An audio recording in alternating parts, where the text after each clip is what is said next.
Hello,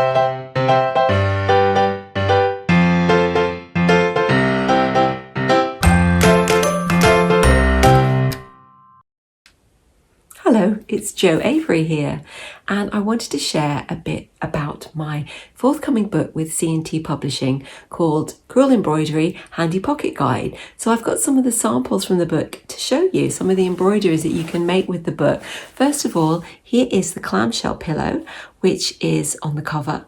And this is a great way of trying out so many different stitches. You get a whole row of each stitch in different colours, filling up these clamshell shapes. I'm also a quilter, so a lot of the items in the book are inspired by quilting as well as embroidery. I like to mix them together. So instead of fabric, you're creating your own little patterned fabric really with these clamshells. So everything in the book is a sampler, which means that we take different shapes and we fill them with the different stitches. So in fact, the first one in the book is the doodle hoop. This is just a great colouring in idea, basically. Taking your pencil for a walk and creating a little doodle, and within it, all these different shapes that you can fill with the different stitches that you're shown how to do in the book, and then lovely colours as well.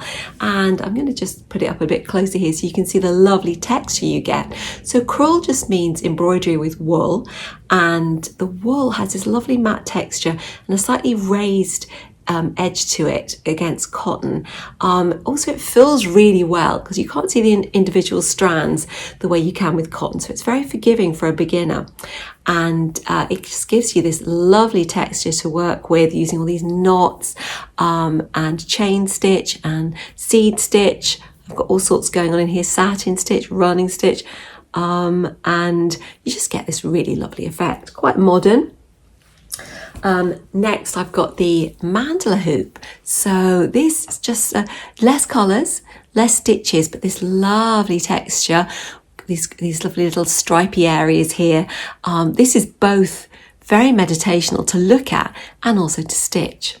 And then finally, I've got a new one to show you. So there's a bubble hoop in the book, which has all been created with blues and greens to inspire you to think about water. And I thought I'd try a new version with all pinks and oranges and purples and reds, which I'm going to call Pink Fizz. So I'm loving working on this at the moment. And a little tip for you. When you're working on something like this, you could just follow exactly what I've done in the book, which is, I've set out exact colours and different stitches for each of these shapes. You could just follow that religiously, but it's quite fun to just choose your own colours and choose your own stitches and just decide as you go along. But then there's a lot of decisions to be made, and every time you start a new little bubble, you've got to decide which colour and which stitch to put there. And so what I tend to do is I just use one strand. Often I'm using double strands of threads with this, but just enough for one strand of a different colour. And as you can see here with this one here, I've created that chain stitch and filled it up until I've run out of that strand, and then I've left it and gone on to the next one. So some of the strands will fill up some of the smaller areas in total, but there's quite a few I've got to go back to and fill up later. But what that means is that once I've got everything to that stage, I've got no more decisions to make, and I can just relax and just fill in all those extra areas. So that's how I like to stitch with these, just kind of starting off with one strand, get going, that's that decision made, move on to the next one, and then finish everything off later.